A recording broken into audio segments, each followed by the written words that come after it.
Welcome to our channel. Postal GDS 2020కి సంబంధించి first short లిస్ట్లో ఓన్లీ 100% ఉన్న వాళ్ళు మాత్రమే సెలెక్ట్ అయ్యారు ఆంధ్రప్రదేశ్ తెలంగాణలో.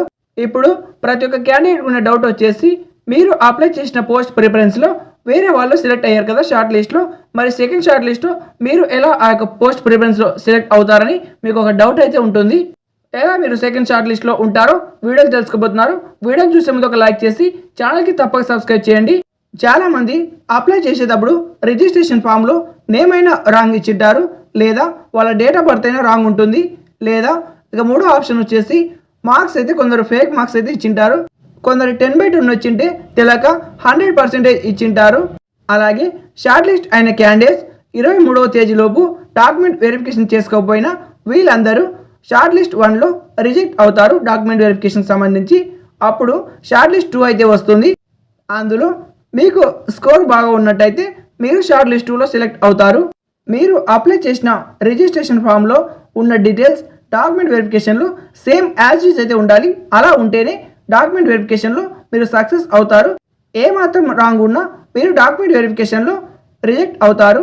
రిజిస్ట్రేషన్ ఫామ్లో మీరు అప్లై చేసేటప్పుడు కేటగిరీ అయితే ఇచ్చింటారు. ఆ కేటగిరీ సర్టిఫికేట్ అయితే ఉండాలి. రీసెంట్గా తీసుకున్న కేటగిరీ సర్టిఫికేట్ అయితే మ్యాండేటరీగా ఉండాల్సి ఉంటుంది.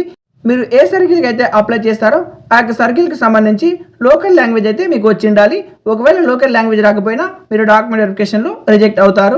ఇక 2 తెలుగు రాష్ట్రాల్లో 100% ఇవ్వడానికి ముఖ్యమైన కారణం వచ్చేసి కరోనా బ్యాచ్ అభ్యర్థుల్లో పరీక్షలు లేకుండానే 100% ఇవ్వడం.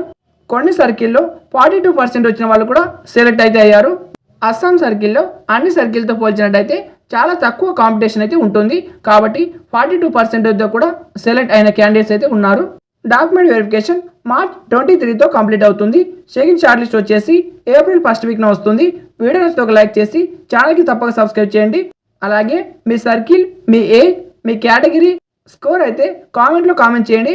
సెకండ్ షార్ట్ లిస్ట్లో మీకు ఛాన్స్ ఉందో లేదో చెప్తాను. Thank you for watching.